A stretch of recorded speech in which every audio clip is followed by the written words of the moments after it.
the law fought the government, and the law won.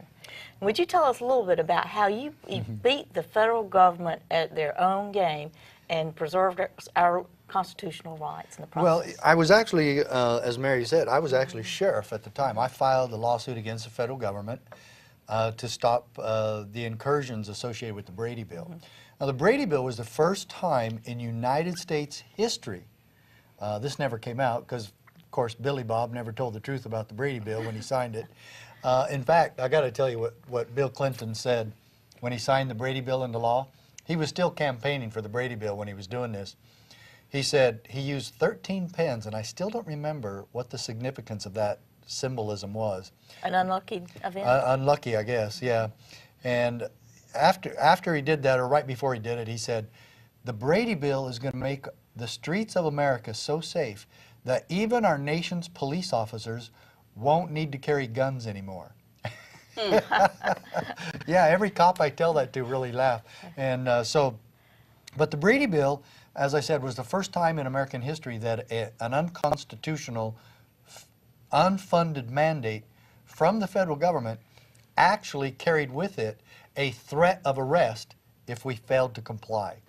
So it commandeered, as the judges said in the first two courts, it commandeered the office of sheriff for federal bidding to participate, forcing us to participate in a federal gun control scheme. And if we failed to comply, we were subject to a year in jail, a $10,000 fine, or both. Well, that's quite a dilemma, given that Hobson's choice between standing up for your and our constitutional rights and the fact that you may go to jail in the process. Right. What did you choose to do? Well, the only thing I saw that I had an alternative to do, at the time when the BATF showed up at the Sheriff's Association meeting, there's only 15 counties in Arizona, and we had 12 sheriffs in attendance at the meeting. 3 agents of the BATF show up, hand us a document and said, this is what you sheriffs have to do. These are your marching orders so you can know what to do when you're conducting the Brady Bill background checks, what you have to do with the paperwork, and all the ministerial things you have to do. And after that, we probably better let you know that if you don't do all this, you're subject to federal arrest. Well, now, in these people, had they voted you in? Were they paying your salary? Well, that was the big problem. Every sheriff in the state that was in attendance started cussing like you wouldn't believe. I mean, and these sheriffs were, and I was the youngest sheriff in the state at the time, so I'm not trying to push my weight around. I'm not, oh, let's go get them, you know, let's grab our pitchforks and march on Washington. I didn't say anything like that. In fact, I just listened to the other sheriffs. I was gleaning from their wisdom. They've been there 20, 30 years. I've been there 4 or 5 at the time. And so they're all just saying, oh, this is federal arrogance at its zenith. This just epitomizes what's wrong with the federal government, and we can't do this. And the one thing that came up over and over, especially Sheriff Buchanan, he said, these guys can't tell us what to do. And that really answers your question. And so then, but we discussed it another 6 hours, and the waning and the emotion started, the waning, the complaining and the cussing started to wane and calm down. And then the president of the association said, okay, every sheriff, say what you want to do about the Brady Bill. They all changed their mind, every one of them. And they said, they kept saying this, well, I don't like it, but you can't fight City Hall. And then it came to me, and as I recall, I was the last one, and I said, you guys, you already convinced me. We cannot go along with this mandate.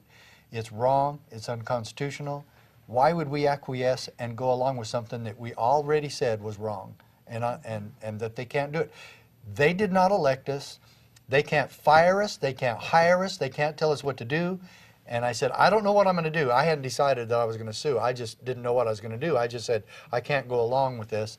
And then after I left the meeting, I had 3 hours to drive home from Phoenix to where I was sheriff in Safford, Arizona. And during that drive, I said, I'm not going to comply. I'm not going to quit my job. And then finally, when I drove into my yard, into my driveway at my house, it hit me. I'm going to sue my own government. I'm going to sue the federal government. I'm going to sue the Clinton administration.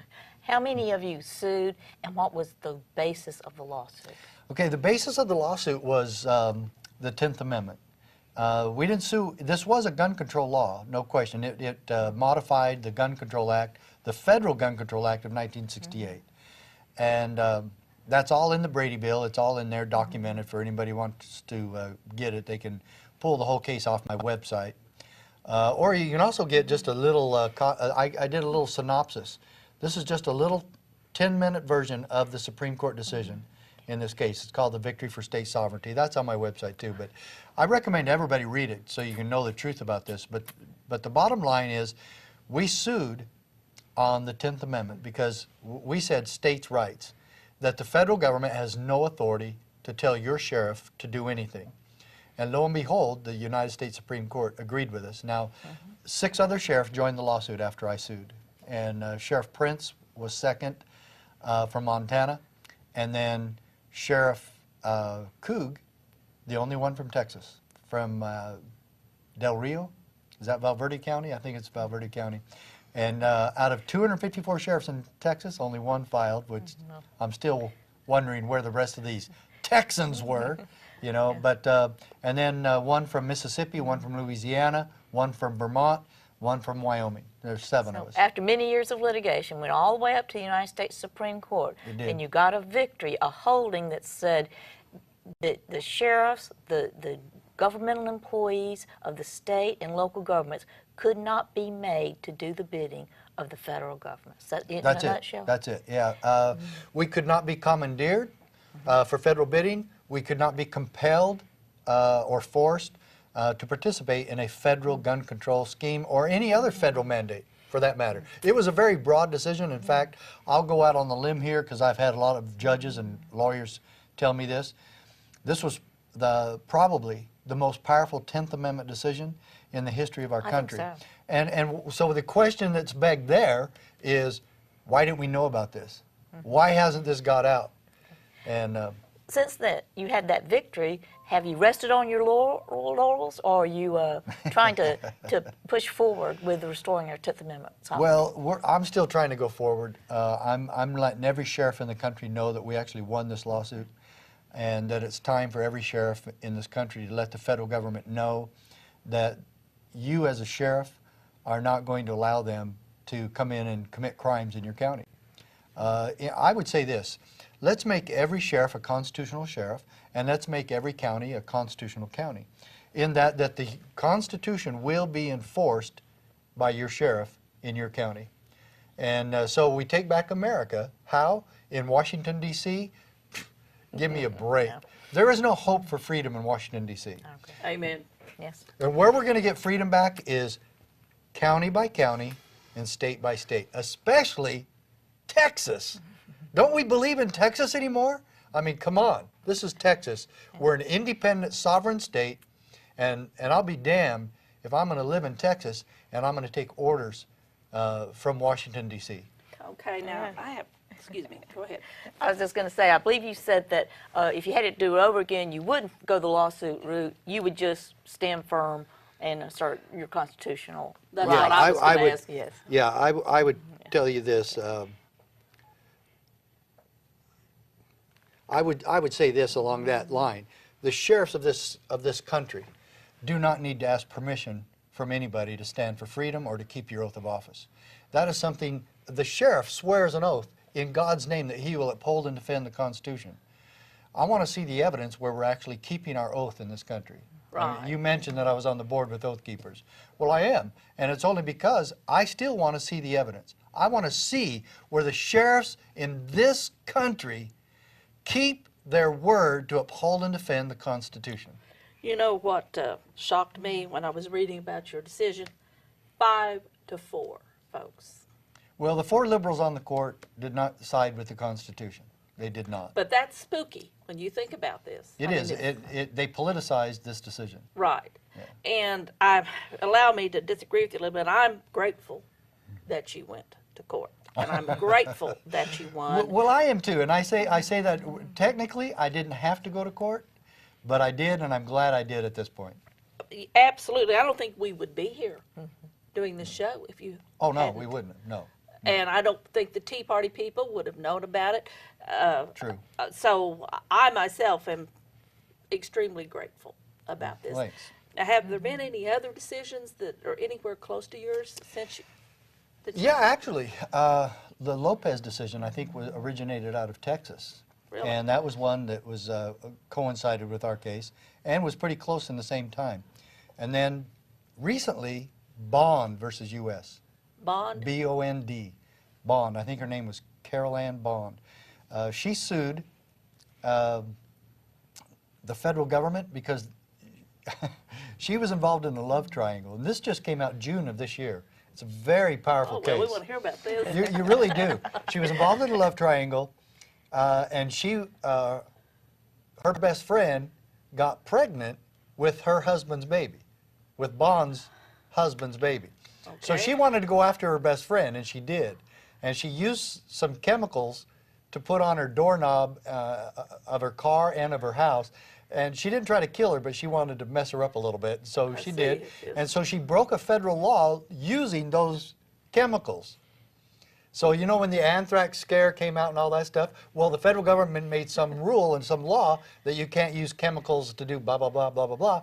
So she got charged federally, and she said the federal government has no authority here in the state to go after me criminally. This is a state matter. And the United States Supreme Court agreed with her in a 9-0 unanimous decision. And it says this, though, this is the amazing part, why I don't understand the 4 liberals on the court today actually sided with the 5 others and said state sovereignty isn't really an issue for the state alone, but state sovereignty is there to protect the individual freedom of the American citizen. That is right. Well, all you philandered husbands better take note of this. Well, tell us about the Lopez case. Now, Lopez was a deal where he was at a school and he had a gun in his car, and they declared that's right. they declared it a gun-free school zone, and they charged him with a crime just for having a gun in his car. This is Texas. I Everybody know. has guns. My florist has a gun, you know. Yes. My pastor has a gun. Of course, I mean, we all do. And he won. Lopez won. Lopez won. Said that they couldn't do that to him just Well, because that- he was driving by a school. That restores my hope. Yeah. And in fact, that's all he was doing. I think he got stopped by a cop within 1,000 feet of the school, and they tried to charge him because he had a gun in his car. That's not as sexy as this other Bond case, I but mean, it is interesting. Right. Well, that's encouraging, though. I mean, for people out there. Yeah. All right. You want to talk about the case anymore?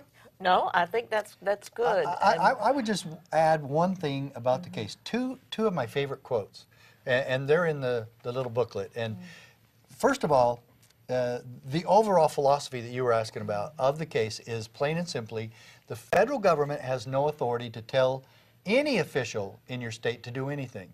I'm talking governor, I'm talking dog catcher. It doesn't matter. Sheriff, county commissioners, school boards. School boards, first thing they'll tell you is that, oh, we can't help you because we got all these federal mandates. No, you don't. You work for your school district, that's all. You don't answer to the federal government. Oh, well, they'll cut off funding. Well, great, let them. I think the stupidest economic system we have today is where the states believe they should set for every $100 that we send to the federal government, we grovel to get back $5. Oh, Just exactly. Keep your I money agree. here. I Keep agree. your money here. Quit sending it to the federal government. And so the overall theme of this book is this, and of this case, is Justice Scalia wrote the decision for the majority, and he said, quote, state legislatures are not subject to federal direction, end quote. You hear that, Austin? So if the state, yeah, especially Austin, if the state legislature is not subject to federal direction, that means the President of the United States, and I don't care if it's George Washington himself, the President of the United States cannot tell Texas what to do. That means also then the United States Congress cannot tell Texas what to do, which means then, this begs the question, how did the EPA get the authority to tell your state what to do when Congress and the President don't have that authority? Which also means, how did the federal government get involved in education? You're right. Right. Environmentalism. 2/3 of what the federal government does is unconstitutional. Pick up a constitution. There are 17, isn't that right? Well, it's Article 1, Section 8, about 17 assignments. 17, and that's it. And they've grown like a cancer. Well, It's because we're silent and acquiescent. absolutely. And that's no why more. your story is encouraging. And And one people don't know one this. other thing from the case, and then I'll get off the case. That's all right. I love We can this talk. case though, but like you say, it is the reason I'm here. That's right. Because that's the reason you got to know me, is because I sued the federal That's government exactly right. It was a game as a changer. sheriff. But my favorite quote from the whole thing, and I wish every legislator in Texas, from city councils to county commissioners to the governor, would know and understand this one sentence from the Mack Prince case. Quote, "But the Constitution protects us from our own best intentions." Correct. So you can lace it with all the benevolence you want to, and it can be the greatest idea in the world, but if it doesn't go along with the Constitution, you can't do it. Well, to transition from the case to the role of the sheriff, can you tell us about the unique position that a sheriff plays in this strategy Yeah. to resist unconstitutional federal acts?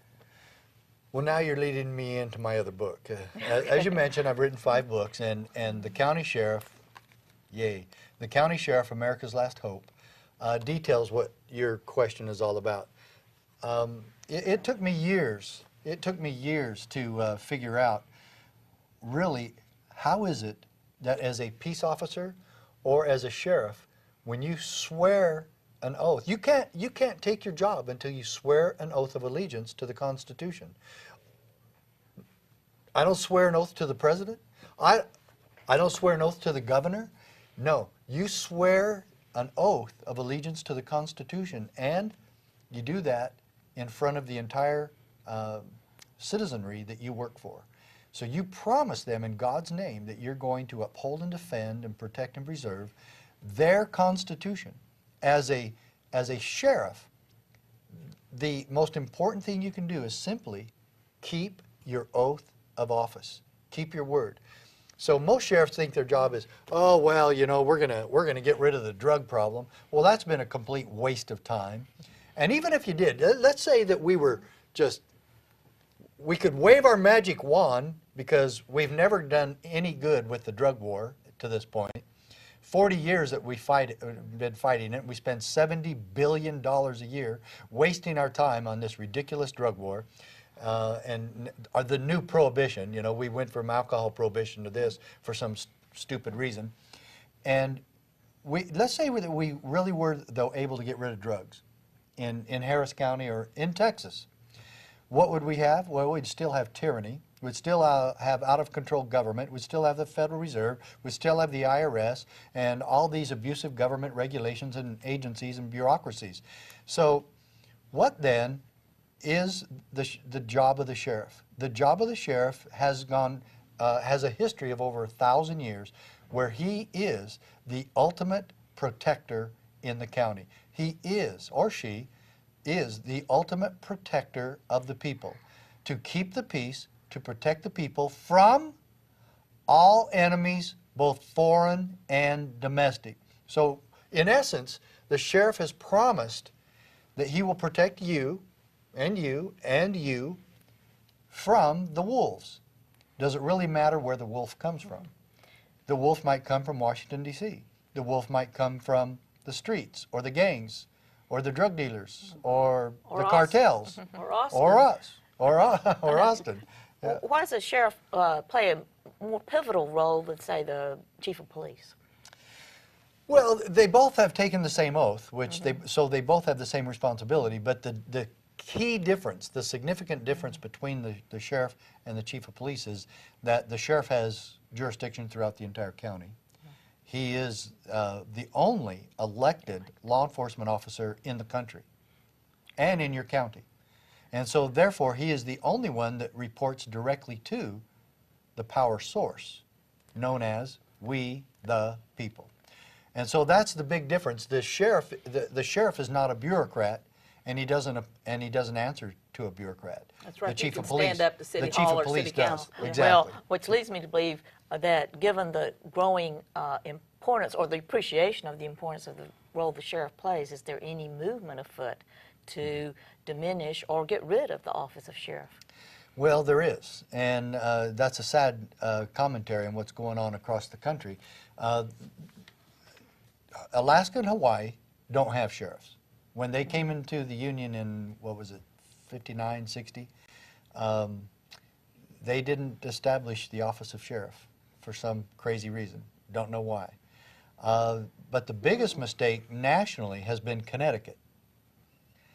And in the East, there is a big push to remove the authority of the sheriff, to remove the power of the sheriff, or to remove the sheriff altogether, and Connecticut did it. They got rid of the sheriff.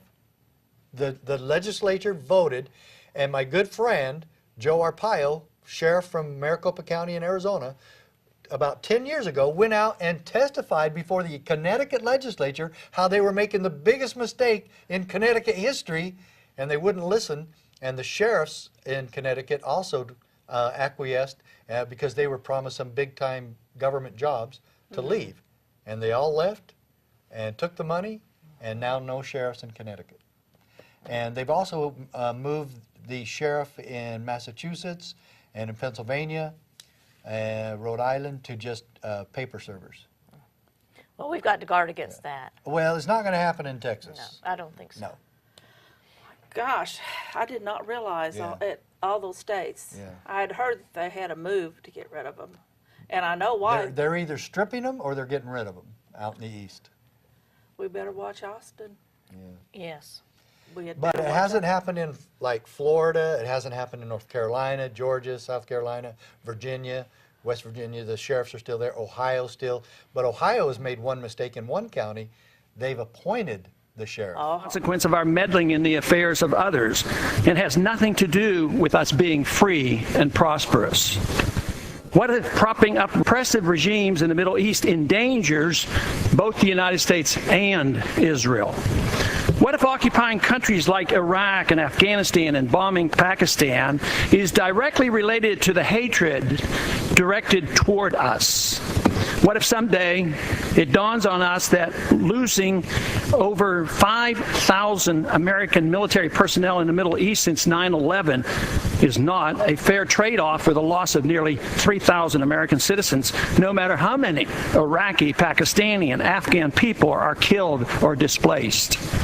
What if we finally decide that torture, even if called enhanced interrogation technique, is self-destructive and produces no useful information, and that contracting it out to a third world nation is just as evil? What if it is finally realized that war and military spending is always destructive to the economy? What if all wartime spending is paid for through the deceitful and evil process of inflating and borrowing?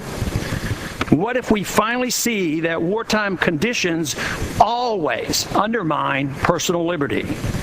What if conservatives who preach small government wake up and realize that our interventionist foreign policy provides the greatest incentive to expand the government? What if conservatives understood once again that their only logical position is military intervention and managing an empire throughout the world?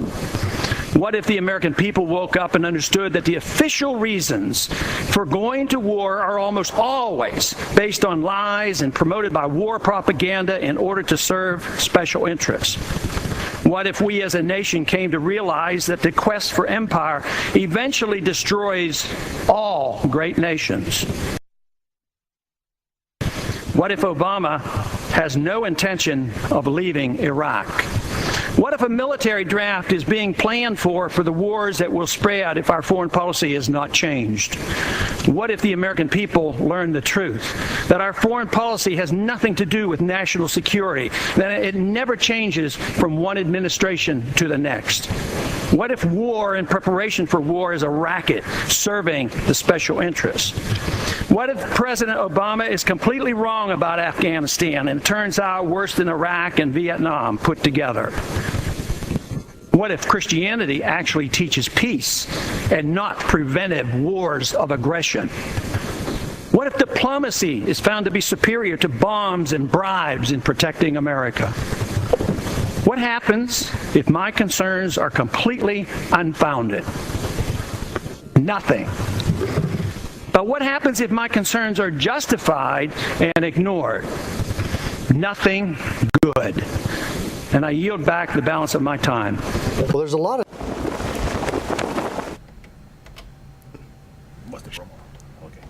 the sheriff can do for you is stand for your freedom, protect your God-given individual rights. That is his ultimate duty and his responsibility. All true lovers of freedom, don't miss Sheriff Richard Mack live Thursday, March 27th at 10 a.m. Central Time for a lively discussion of American freedoms and rights. You can even call in or email your questions to be answered live on the air. Simply tune to Phonoscope Channel 11 or search Phonoscope Presents Sheriff Mack Live on YouTube. That's Sheriff Mack Thursday at 10 a.m. live. True lovers of freedom, stay tuned. Phonoscope Presents Sheriff Mack Live begins now. Hello, I'm Mary Williams, and welcome to this Phonoscope interview with Sheriff Richard Mack, the director and founder of the Constitutional Sheriffs and Peace Officers Association. Got that right? Yeah. Okay. Now, his David versus Goliath story is really remarkable and inspiring because he fought the tyranny of the federal government and he actually won. So you'll want to stay tuned and hear his story. Also, I want to remind you, look at the bottom of the screen. If you want to talk to Sheriff Mack, you can call or email in your questions and he will be glad to stay and answer them. Sheriff, thank you for coming today. I appreciate you coming. That's all right, Mary. Thanks for having me. Okay. Now, for the sake of the listeners who do not know your story, why your story is important, I would like you to just briefly summarize your victory over Big Brother government before we begin to talk about your organization. Well, you're right. It was a real David and Goliath story. A small-town sheriff from southeastern Arizona takes on the Clinton administration. I mean, is there a better Goliath anywhere except for our Obama administration now? And it was over the Brady Bill, and the Brady Bill forced the sheriffs of this country to participate in the federal gun control scheme known as the Brady Bill. And I told them no, I wouldn't do it. And I sued with the help of the NRA. And 6 other sheriffs joined the lawsuit, including Sheriff Coog here from Texas in Valverde County. And I'm still shocked and amazed that only one sheriff from Texas joined this fight. But anyway, we took it all the way to the Supreme Court. Sheriff Prince from Montana and I ended up at the Supreme Court together in December of 1996. And on June 27, 1997, the United States Supreme Court, in the most powerful 10th Amendment decision in the history of our country, the most powerful state sovereignty case ever, ruled that the federal government has no authority in our counties and that we, the states, are not subject to federal direction, and thus the federal government is not our boss. Now the question is, can we use this case to erect the barriers against the Obama administration and actually stop Obamacare and the abuses and the destruction of our Constitution, and specifically the Second Amendment? Okay, Sheriff. Now, all the polls show Americans think government, and this is at all levels, is too big, too intrusive, too unaccountable, and too corrupt. So we can start with that premise. This is what all the polls show, okay? Yeah. So I'm going to ask you to explain your organization and what it's here for, and please give us any and all examples you have of actual law enforcement officers or sheriffs who have refused to enforce the unconstitutional laws that just like you were with the Brady Bill. Yeah. You know, I think we need to give these examples might mean more than anything we do today, because the average person out there has no idea that this is possible. Mm-hmm. They're not taught the Constitution. They don't understand that the sheriff is the one who really can protect them. So as we go along, please give us these examples. Okay. Well, and I will tell you, there's dozens of those examples, and some of them. We want to hear them. Actually, some of them have been happening for decades, and they get very little press. I'll start with one. The most amazing and downright constitutional sheriff in contemporary history was not me. It was Sheriff Dave Mattis from Bighorn County, Wyoming. And this was back in the 90s, during the time, probably right after the time that I did the lawsuit, he started doing some things in his county that were absolutely revolutionary. But again, I want everybody to remember, the CSPOA, the Constitutional Sheriffs and Peace Officers Association, is all about peaceful change. Yeah, civil disobedience, absolutely.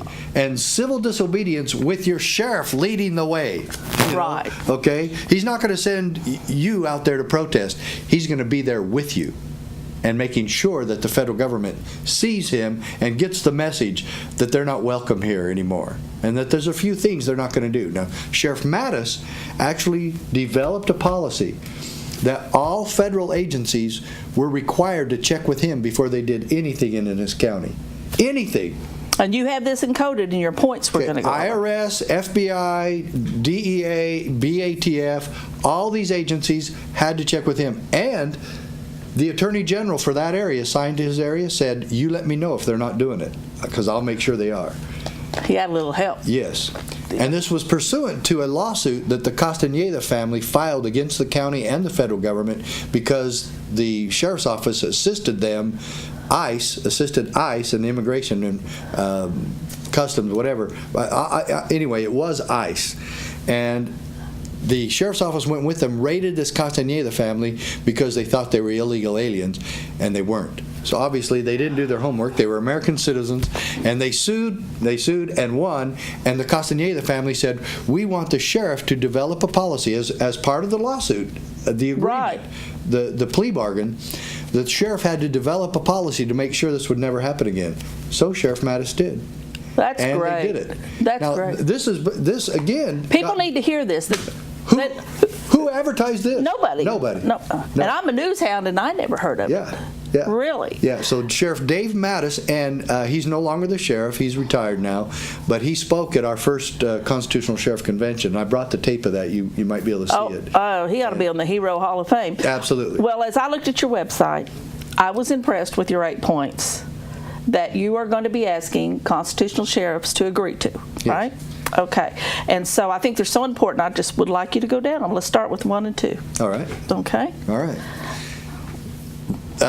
This is, again, just so the listeners and viewers understand this is a resolution developed by sheriffs and other public officials from across the country during the last 2 years and just completed on January 24th of this year. Okay? This was not Sheriff Mack doing this. In fact, I wanted to be withdrawn from the process, so I sat in the audience as this took place. I did not lead this. But Sheriff Joey Kyle from Missouri assumed the leadership position. He got up in front of the group of us there in Vegas, and that's where we had the conference, and he took over and he assigned a committee, and he told the rest of us to get out of the way for an hour, come back, and they would present us this resolution. And principle number 1, or warning number 1. Let's read it here. Okay. Okay. This is on his website. This is what we, the sheriffs and the CSPOA and all our members, say that the federal government can't do anymore. 1, registration of personal firearms under any circumstance. Do you understand that? And the reason I put that in there, Mary, is because, well, I did. The reason they put that in there is because these constitutional sheriffs and chiefs of police that were in attendance in this day understand that gun control in America is against the law, the supreme law of the land that they've all sworn an oath to uphold and defend. And the law is the Second Amendment. Well, it's one of them. Right. But it's right. probably one of the most important, if not Right. the most important. Number 2, along the same line in defending the Second Amendment, we the CSPOA, said this: confiscation of firearms without probable cause, due process, and constitutionally compliant warrants issued by a local or state jurisdiction. See, the federal courts don't have any skin in the game here. They only have 5 law enforcement authorizations in the Constitution, and to regulate guns is completely out of their purview. All right, so I want to bring this down to practical. So, if New York, Connecticut, New Hampshire, New Jersey, and California had elected sheriffs that were CSPOA members or supporters, there wouldn't be all this problem that they're having with their limited gun control, right? Is that correct? Yes, absolutely correct, except for the horrible situation in Connecticut. Because I'm here to tell your listeners that there's a movement to get rid of sheriffs in this country. And it hasn't happened in Texas yet, but it's being talked about here in Texas. And some legislators have actually made some real stupid legislative proposals here in Texas about We this. need to get on that one, though. But yeah, but let me tell you what happened. 14, 15 years ago, Connecticut got rid of sheriffs. Yep. There are no more sheriffs in Connecticut. They're gone. Mistake. Big So we have sheriffs in especially Northern California defending the Second Amendment and standing and fighting for it. We have even sheriffs in New York standing and fighting against the SAFE Act that Herr Cuomo has done there, and his brother Herr Bloomberg. But nobody knows it. See, that's why you're important and your organization is vitally important. It's vital. Because people don't know this. It's vital that you get involved in this, and that's why we're doing your show today. Well, now, next question. Were you encouraged to see the lawful, nonviolent civil disobedience that's happening in these states? In New York, this is on YouTube. You don't believe me? Check it out. You see all these New Yorkers, and they're burning these letters that the government sent them, the confirmation letters. Okay. Yeah. We see the people in California flat refusing to turn in their guns or obey the law. Right. And I want to talk about Connecticut now, because this is what I saw myself. This wonderful looking guy gets up, and I think he's talking to the city council. Yes. And he looks right in their face and he says, "I will not comply." And the look on these bureaucrats' face, they didn't know what to do. I mean, here he says, "I'm a Marine. I've been a firefighter for 20 years. You're not going to turn me into a felon, right? Right. He says, "I will not comply." And now what I read is that they began to fold. After one of the, if I understand this right, there was and I read this on the internet, there was some smart guy that worked with law enforcement that said he would give his right leg to go knock this guy's door down. And what I read was that he got so many unpleasant emails that they got him out of town. So there is a little fight in Connecticut. I mean, because that's documentable. That's what I read. It's only coming from we the people, though. That's right. But he just flat said, "I will not comply," and that's what we all have to do, right? Yeah, and there's some rumbling from some of the police there too that they're not going to comply and they're not going to enforce this. That's what we need which now. We really hope that all of them will do that. That's right. Absolutely. Now, question. Do you know, and we'll get this right after the break, do you know of any other instances of civil disobedience that would encourage us? Oh, yeah, absolutely. Yeah.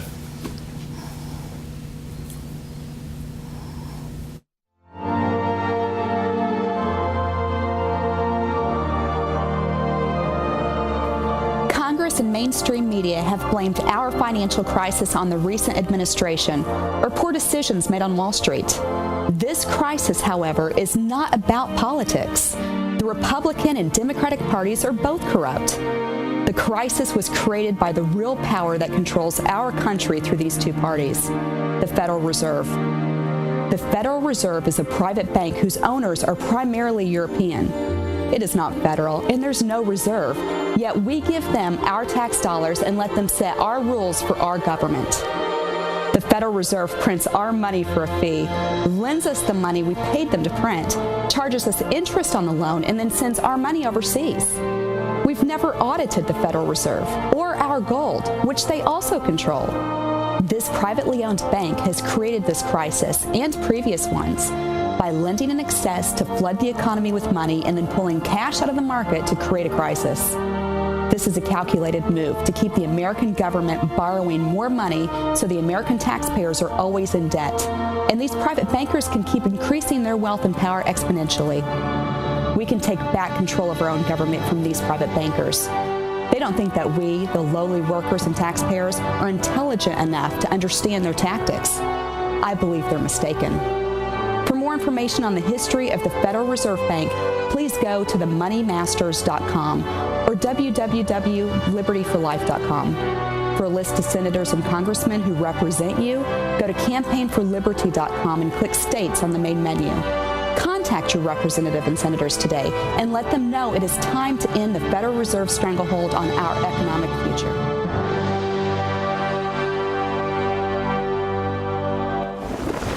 Okay. Tell us about any other instances on civil disobedience that you know. What I really like Lawful is civil when the disobedience. civil disobedience comes from the sheriffs. Yes. And Sheriff Nick Finch from Florida actually nullified the arrest of one of his citizens who was a law-abiding citizen, who had never committed a crime, who wasn't a prohibited felon, and the sheriff actually had one of his deputies arrest the man. So the deputy who made the arrest works for Sheriff Finch in Liberty County, Florida, smallest county in Florida. And the arrest should have never taken place. He was pulled over for a minor traffic offense, and maybe not even that. But the officer pulled him out of the vehicle and found a gun in his pocket. Well, you have to have a permit, but not to drive your car and go home. He didn't have to have a permit for it. That's right. But the officer creates the crime by pulling him out of the vehicle and shaking him down, which he shouldn't do pursuant just to a minor traffic offense. Should have written him a ticket if he was going to, or give him a verbal warning and send him on his way. But instead he pulls him out, and because the concealed carry permit laws in this country are double-edged swords, and they are all unconstitutional. I agree. They're all unconstitutional, and that's why I'm proud to be from a state that doesn't require any permits. You can carry a gun in Arizona however you want, concealed or open, any way you want, and that's called constitutional carry. And not in Texas. Why is it that Texas does not have constitutional carry? If you don't have constitutional carry, then what kind do you have? You have unconstitutional carry. That's correct. That's Texas. Now, we do have the Castle Doctrine.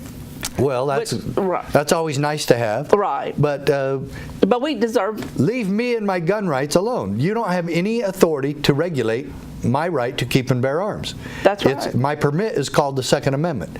So Sheriff Finch gets involved in this arrest. He hears about Floyd Parrish is the arrestee's name. Okay. The law-abiding citizen who is now in jail is Floyd Parrish. Okay. Okay. Sheriff Finch goes down to the jail to figure out what happened. He goes in and talks to Mr. Parrish. Mr. Parrish tells him what happened, said he didn't do anything wrong, and Sheriff Finch nullified the arrest.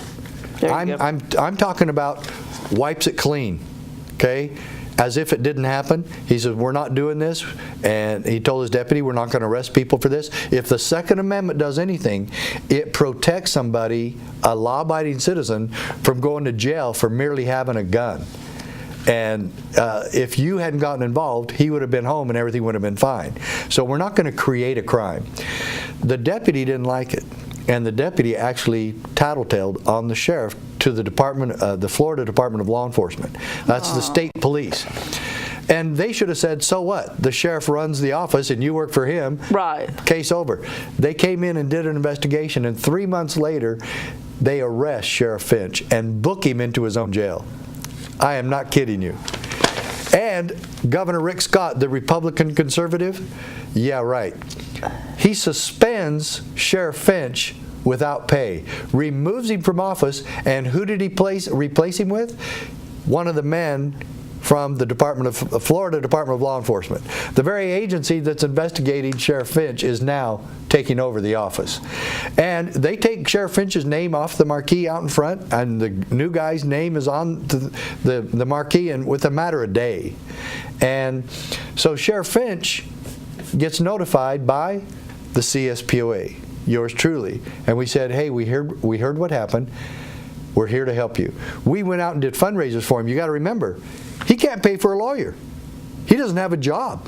Well, that's right. And he can't. So we do a big fundraiser for him, and we're still doing it. So if anybody wants to help Sheriff Finch pay off his lawyer fees, he didn't get lawyer fees. He got his job back and back pay, because he was found not guilty by a jury of his peers. That's right. And the district attorney, Willie Meggs, dishonest as heck, can't stand him. But anyway, he offered Sheriff Finch a plea bargain.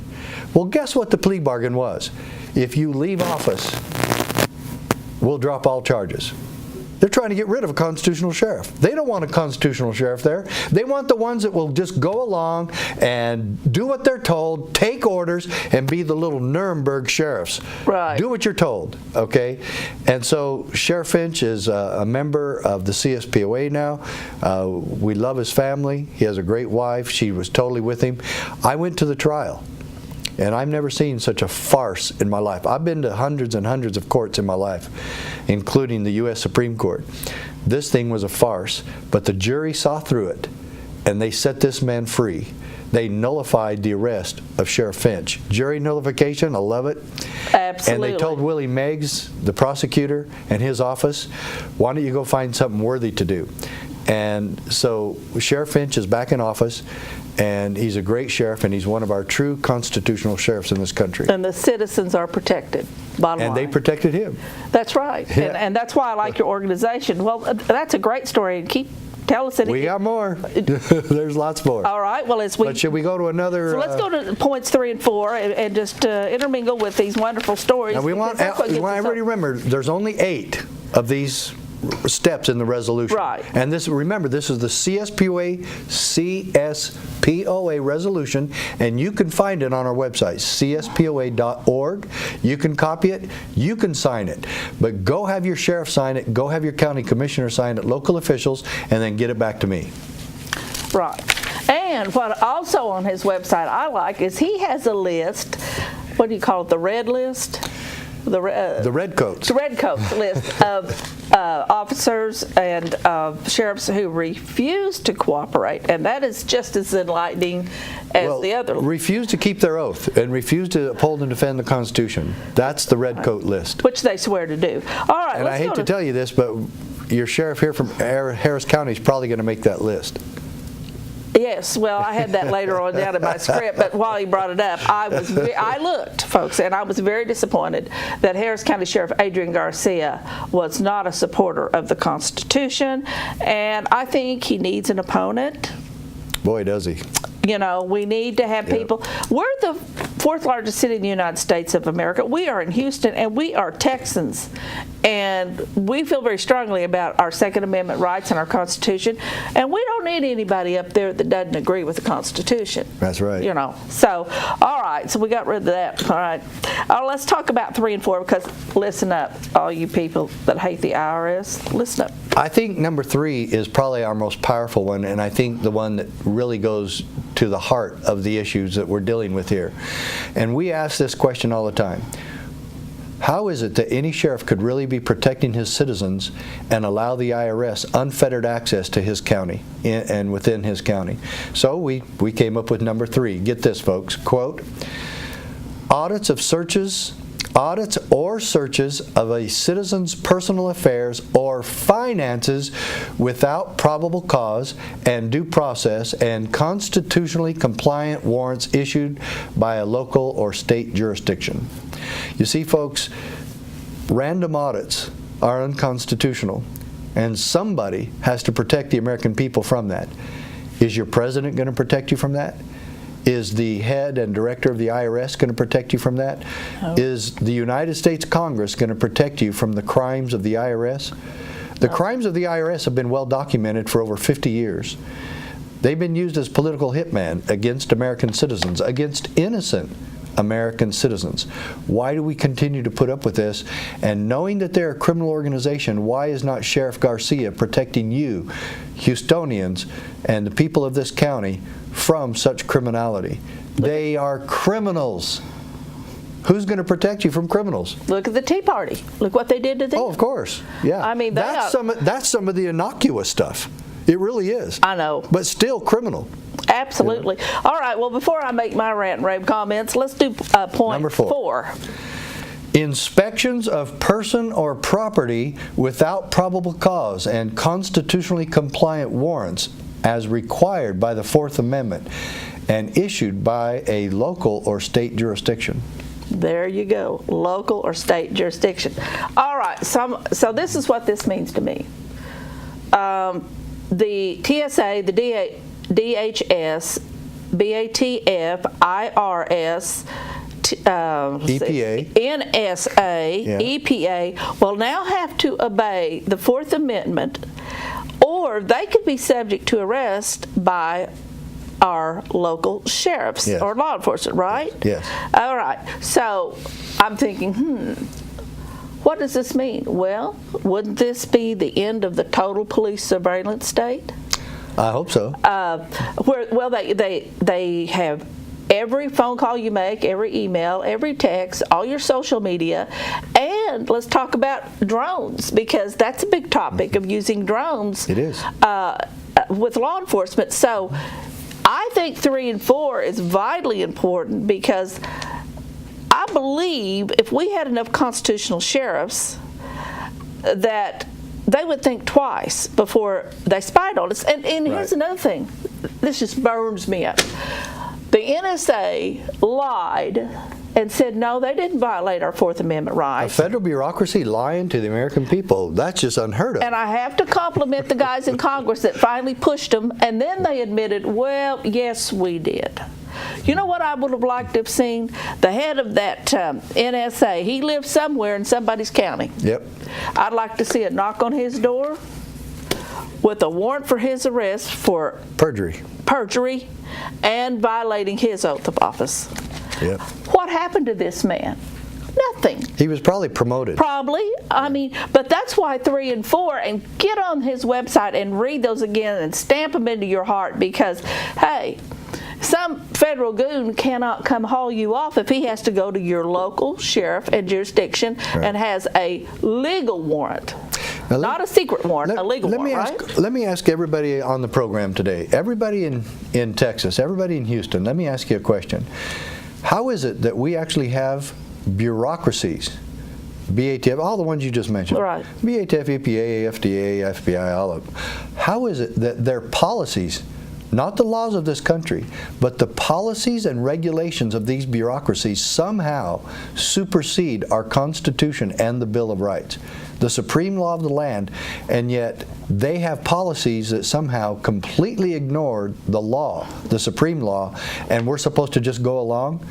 No sheriff should be going along with these guys anymore. If we're going to take America back, we can do it. One sheriff, county by county and state by state, but it has to start here. Right, and forget level. Congress, because they're the ones that roll over for this. Congress, right. They're the problem. All right, well, this leads to my next question. How many elected sheriff and peace officers do you actually have on board with CSPOA? And then my follow-up question is going to be, how many do we need before we can scare Washington? Well, we can scare Washington. Let me answer the last part of your question first. Okay. 1. Your sheriff. That's all we need is 1. And that will scare Washington. Remember, in this lawsuit that I filed, for a month I was all by myself. 1. We ended up getting 7. I know, I read your book. And seven sheriffs changed history, changed American history. There were 5 Brady bills scheduled. We stopped the Brady bill movement. We saved the Second Amendment. Some small town naive sheriff from southeastern Arizona, yours truly, started this whole thing, and now I've written books about it, and we have a national movement going on. We've had over 300 sheriffs attend our conferences. We have many more that are saying they want help in doing this. And the 300 that have attended, they're varying degrees. Some of them still don't want to get involved in any controversy. They don't want to look like a constitutional nut. They want to keep their jobs. They want to keep their pensions. They want to, for God's sakes, they want to keep federal funding. And we're telling every sheriff, don't take federal funding. There's always strings attached. Those are no different than bribes. And leave the federal government out of your office. We need to stay independent and autonomous and answerable to the citizens who elect us, not to the federal government. The federal government has no authority, should have no skin in the game in running Harris County Sheriff's Office. Right. And you know what? On the other part of the question, no, I think I answered both. But right now, I don't know how many we have totally, but we need funding to gather the chickens. We give so to hundreds. speak. Oh yeah. Yeah, I mean, But there's you're about doing great. 3,000 sheriffs in the country, a little over 3,000. 3,000. And our goal is to have a third, so we want 1,000 on our side. And on the side of the American people, can you imagine that sheriffs in this country actually put liberty first, put the Constitution first, and your protection and your protection of your God-given rights first? Wow. Oh, it sounds great. And you know what I'd like to see? It's the only solution we have left. I'd like to see all these congressmen that are running would be afraid not to get the endorsement of a constitutional sheriff. Right. That would be my Absolutely. dream. I just want to remind you now, stay tuned. We are going to be taking your calls and your emails shortly. All right, let's go to 5 and 6. These are all great, but these people need to hear about. Now remember, folks, you can pull this document off our website, and we want you to. Make copies. Absolutely. And get other public officials to sign it. Even your mayor or your favorite cop. Just show it to them and go get them to sign it. Okay, 5 and 6. The detainment. Now remember, these are the things that the CSPOA sheriffs, the constitutional sheriffs across this country, and peace officers are telling the federal government they can't do anymore. Number 5. The detainment or search of citizens without probable cause and proper due process compliance, or the informed consent of the citizen. Now, the informed consent of the citizen, it means you can't coerce them or you can't trick them into giving consent to a search. Which is what happens all the time, all right? the time. Yeah, I've seen it personally. So, number 6. And once you let them in the door, they can do what they want. Yeah, you could try to say, oh, time out, now I'm saying you have to leave, but good luck with that. Right, that isn't going to happen. Okay, So excuse me. remember, folks, you don't have to let cops in, and you don't have to talk to them. If they come to your door and they don't have a warrant, tell them to get lost, okay? That is your right. That is your castle. Okay, number 6. Arrests with continued incarcerations without charges and complete due process, including but not limited to public and speedy jury trials in a court of state or local jurisdiction. In other words, they can't just haul you off to jail and never bring you to arraignment, never bring you to trial, just leave you there and say, oh, well, he's an enemy combatant, so we're just going to leave him in there. And the NDAA and a lot of the other laws in this country now allow the president to do that. All he has to do is say that we're an enemy combatant. He could do it to you. He could say, oh, you're an enemy combatant. You know, you believe in the Constitution and the Bible. And so he can just make you an enemy combatant, haul you off to jail, and leave you there indefinitely. And that's why this is important, because the courts have rolled over on our 5th and 6th Amendment. Congress refuses to throw these renegade judges off the benches, so we have no protection. And what I like about 5 and 6, this should end secret courts, rendition, right? Yeah. The targeting of law-abiding American citizens who are labeled as domestic terrorists, such as veterans, can you imagine, Tea Party members, and anti-Federal Reserve activists, Ron Paul supporters. Now, I don't expect you guys to believe me. Search this on the internet yourself and just see. Just type in civil disobedience, Army training for civil disobedience. They have categorized people as potential domestic terrorists, thereby taking our 5th and 6th Amendments. And what I like about this would stop this cold. Stop it. Absolutely. I mean, could you ask for anything And better is there than any that? other solution going on in America? No, there isn't. There isn't. The courts, give me a break. Congress, no way. Yeah. I mean, you know, they're all brain dead or intimidated. Just so we know where the solutions are not. That's right. They are not in Washington, D.C. Right. They've proven that. So where do we go? We turn to our local sheriffs. We take care of it in our own communities. Now, we do have the 10th Amendment, but and we do see a few states, but much better to have, the more local to me, the better, right? Absolutely. Right. That's what Jefferson said. All right, now, the last two, and these are blockbuster. Let's talk about them. I love these. Yeah. Folks, you got to get ready for number 8 here. It's going to knock your socks Yes, off. absolutely. Hold on to your feet. Number 7. This is what the federal government cannot do, because we, the sheriffs in this country, are going to stop it. Domestic utilization of our nation's military or federal agencies operating under power granted under the laws of war against American citizens. In other words, the reinforcement of the Posse Comitatus Act. Right. Way back Explain of that. 17. Explain Posse Comitatus. The law of this country, folks, says that the military cannot be used against you in your neighborhood. Okay, police can go after you, and they can go after the drug dealers and all them, blah, blah, blah, but they cannot use the military to do it. In other words, we're not going to bring in tanks into your town and just level the neighborhoods and do all these federal SWAT raids. Those are illegal, and the federal government does it all the time, and they're breaking the law. And we are saying the sheriffs will stop that abuse. And let's talk about why we had Posse Comitatus. It's because with the British Empire, we were the British colonies, they would just knock on your door and they'd take your house over. They'd eat all your food. Well, they'd send in the army to take care of domestic law breaking. Right. And so that set the precedent. So when the guy sat down to write the Constitution, and we're not going to put up with that, and it's still the law. I don't care what these judges say. And let's think about, well, let's talk, okay, let me do number 8. Number 8. Okay, you holding on to your socks? Okay, good. Arrest of citizens or seizure of persons or property without first notifying and obtaining the express consent of the local sheriff. That's it. That's it. Now, did I tell you? Sheriff right. Mattis was already doing this. That's right. We didn't make this stuff up, folks. In fact, none of this we've made up. This is stuff that came from the foundational documents of this country. Right. Now let's bring this down. Let's talk about New Orleans. What happened with the flood? Well, you see, there's a clause, you probably haven't seen this, it's in the fine print of the Constitution. It's called the Emergency Exception Clause, where if there's a bad storm like Katrina, then they don't have to follow the Constitution anymore. No. I'll slap you right here. That I know, you can go ahead and slap me too. No, folks, I just lied. There is no exemption clauses. There is no exception.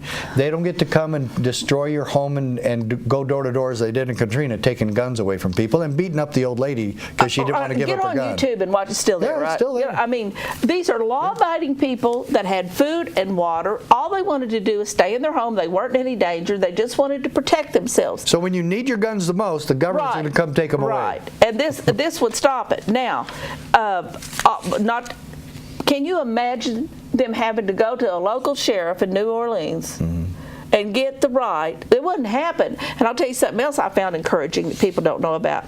There were different members of the National Guard who refused to do that. Did you know that? Yes. I heard an interview from one. That's very encouraging. But then again, you're not going to hear this on your local news or certainly not national news, and I think that's encouraging. All right, so here's something everybody needs to know. Now, we have proof, again, don't believe me, check it out, of the military's own documents that they're training to take on, quote, civil disobedience from, quote, domestic terrorists in a martial law scenario where they would go in, declare martial law, take your guns, put you in we call them FEMA camps, or i.e. FEMA calls them detention camps or re-edu camps. So they're drilling on this. They're practicing on this. I know people in the military will just say, yeah, that's what we're doing. We're planning on going house to house. All right, so people are beginning to catch on. They know that. Right. Once again, I'm going to quote the polls. The polls do not like the militarization of our local law enforcement. They don't like it. Right. The local law enforcement likes it, but the people don't, because they instinctively know, Sheriff, that this isn't right. Their nose twitches on this. So, and don't think this might not happen. I mean, I'm going to hit you with a scenario here in a minute. But this, point 8, would kill this, right? Yeah, well, and overall, this entire document, as you know, and we hope that everybody else has recognized, all we're asking and demanding is that the federal government follow the Bill of Rights. That's it. That's right. None of this is revolutionary. None of this is new. We're simply demanding that they follow the rule of law. No, what's new is your organization has finally drawn the line in the sand and saying, no, you don't, and it's for our protection. All right, I got to ask this.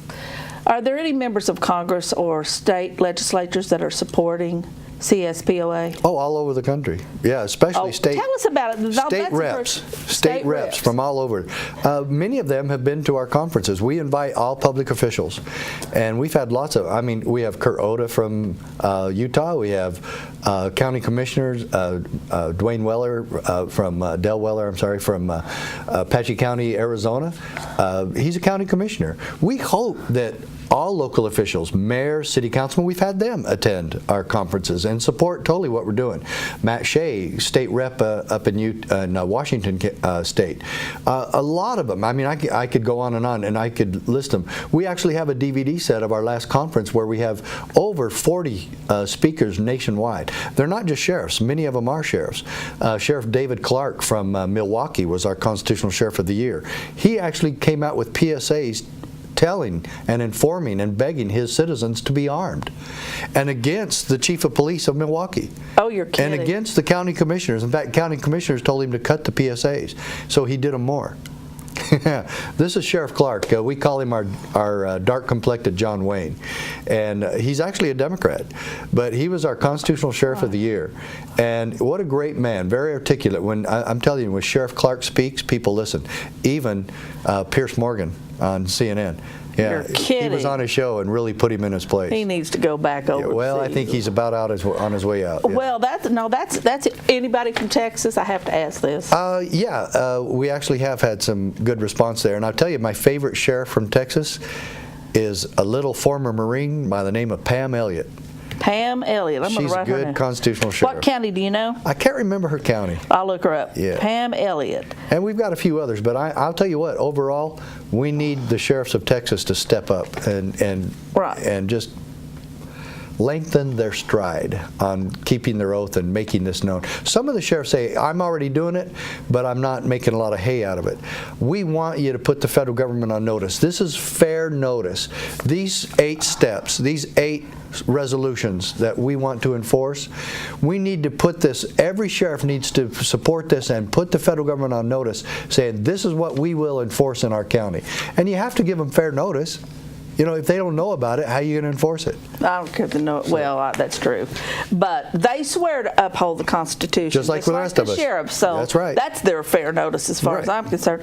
All right, speaking of Texas, I found this on the CSPOA website. I was horrified that a state representative named Yvonne Davis, a Democrat, introduced this bill called HB 2167, which is a total slap in the face of everything we're talking about, right? Yep. And so I want you to address this bill. Well, she was counteracting what we've been doing at the CSPOA. She heard about the sheriffs in Texas and other places that were standing against the federal incursions and the federal gun control laws, and we had about 600, and in fact you can look at our list, we had about 600 sheriffs from all over the country and sheriff associations sign on with us against the gun control proposals of Mr. Biden and Mr. Obama. And then when this lady heard about this, Ms. Davis in Texas, she says, well, I'm going to make it a law that the sheriffs have to support federal gun control laws and that they can't stand against them, and if any sheriff in Texas stands against the federal gun control laws, then we'll arrest that sheriff. Well, this is how stupid it got. Well, what I read here, not only that if you say you were a sheriff here in Texas and you directed supports to obey the Constitution, that's going to be illegal under her law. Right. Or if you even state, if you even verbalize, I'm going to obey my oath of office, that's going to be against the law. Now, you told me off air you thought this was defeated. Yeah, I'm pretty sure it was defeated, and one of your state reps by the name of Steve Toth, who has also been to our conference, by the way. He's one of our good supporters. He's running for Texas Senate now, and I can't remember which district, but we're totally behind him. Let me tell all of you Texans out there, Steve Toth, T-O-T-H, you want to get behind that man. T-O-T-H. All right, I'm going to look him up. Yeah. All right, I want your comment on the governor of Idaho that has just signed a bill to nullify the federal gun control laws. Know any more? Do you know any more? Yeah, actually, the Idaho governor did this, and I'm proud of him. He's been acquiescing on far too many other things. But some of the sheriffs in Idaho, we've had some very good response there. Great state. Sheriff Carter from Idaho is one of our good constitutional sheriffs. This is still, folks, this is still the answer. We have said this over and over, and we'll say it again. How do we take back America? How do we restore our Constitution as the supreme law of the land? One sheriff at a time, county by county and state by state. We hope all the governors in America start doing what they're supposed to do in protecting their citizens from the onslaught of federal government tyranny, the federal tyranny. We've got to stop it. It's our job. And I have when I sued the federal government, it was on this very issue.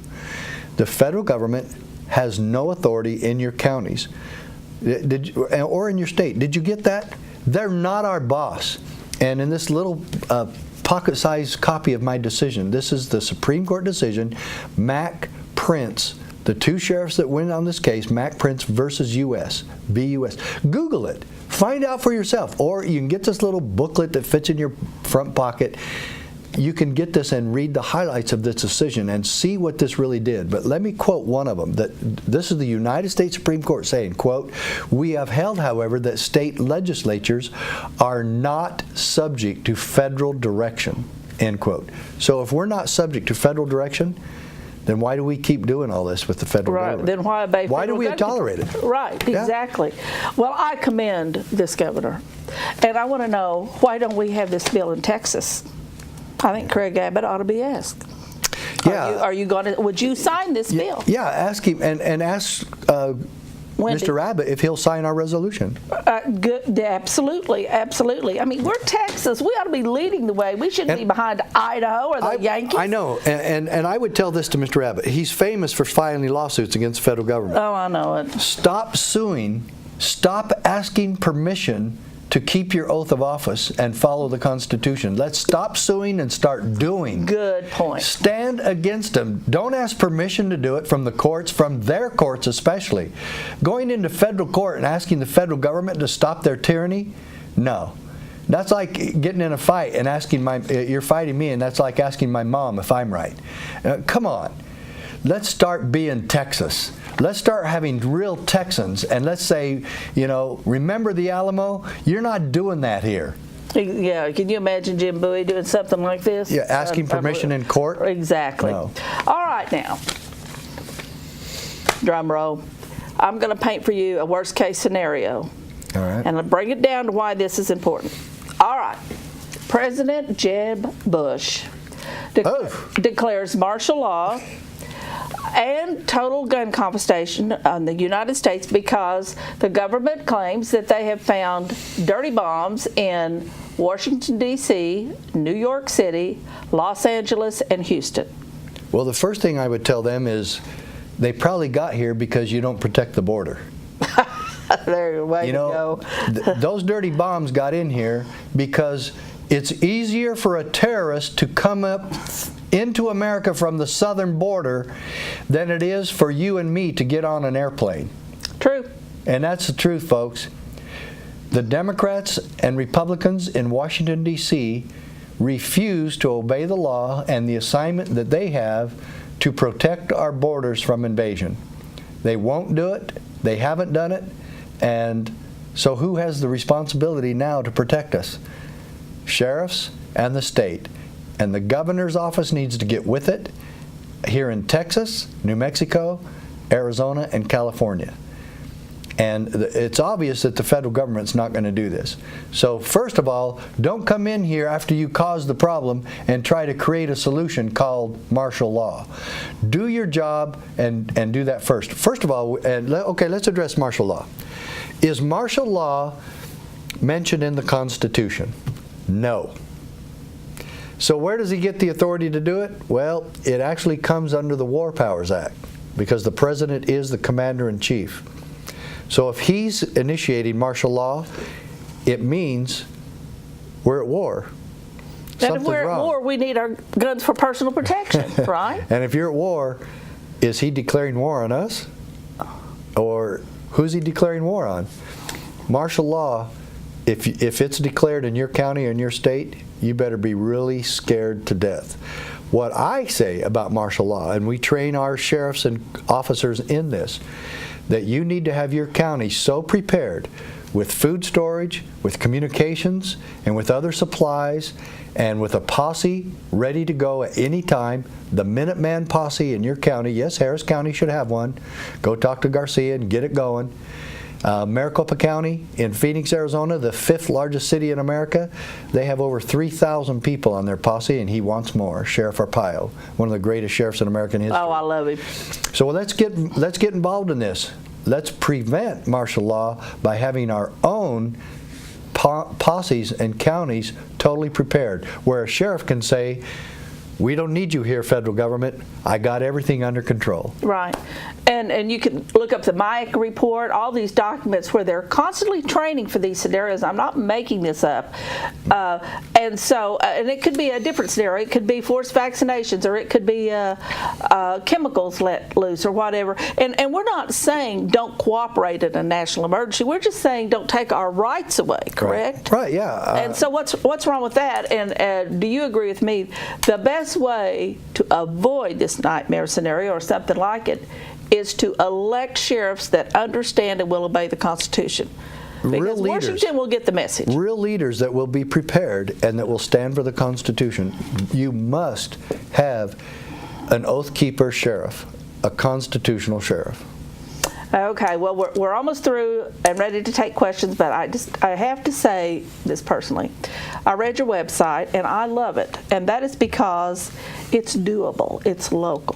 Mm-hmm. First, everybody can be involved. First, we elect a constitutional sheriff.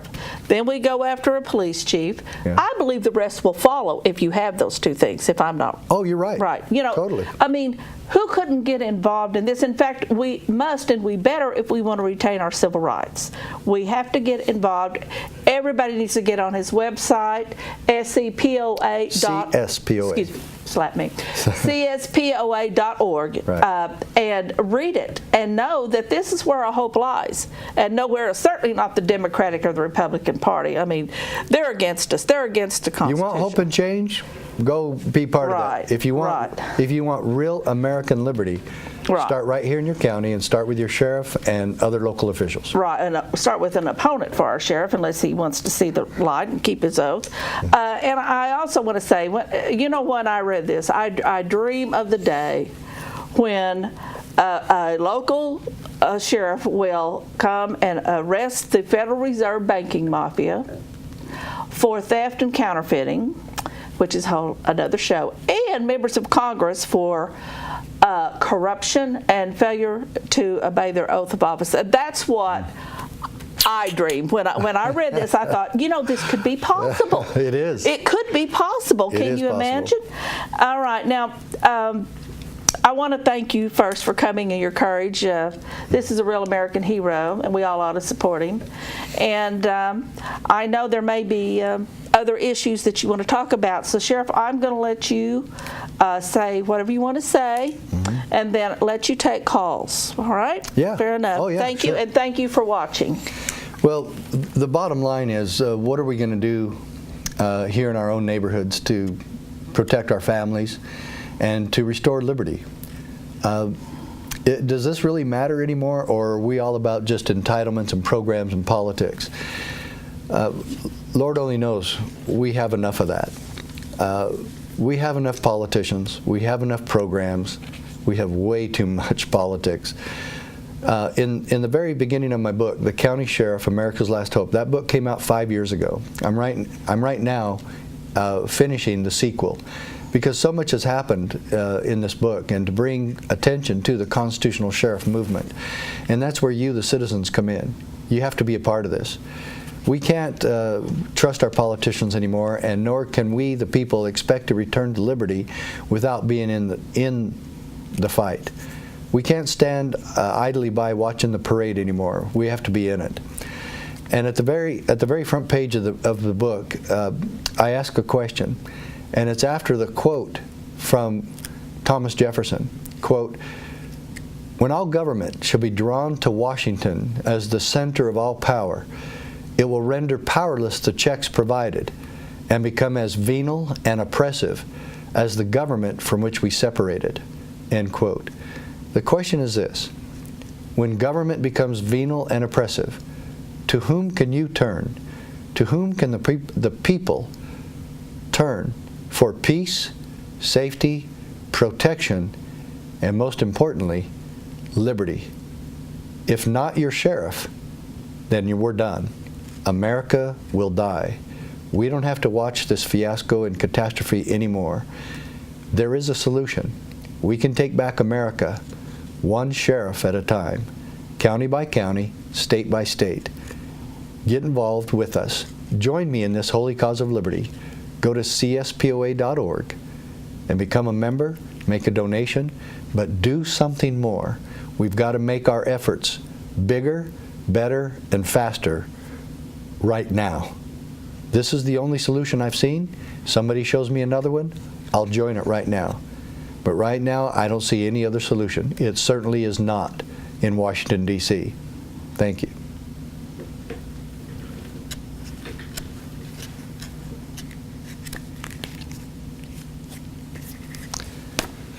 Very good.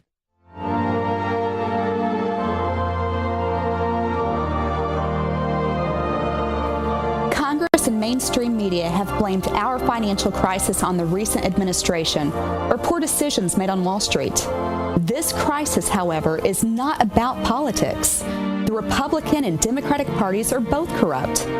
The crisis was created by the real power that controls our country through these two parties, the Federal Reserve. The Federal Reserve is a private bank whose owners are primarily European. It is not federal, and there's no reserve.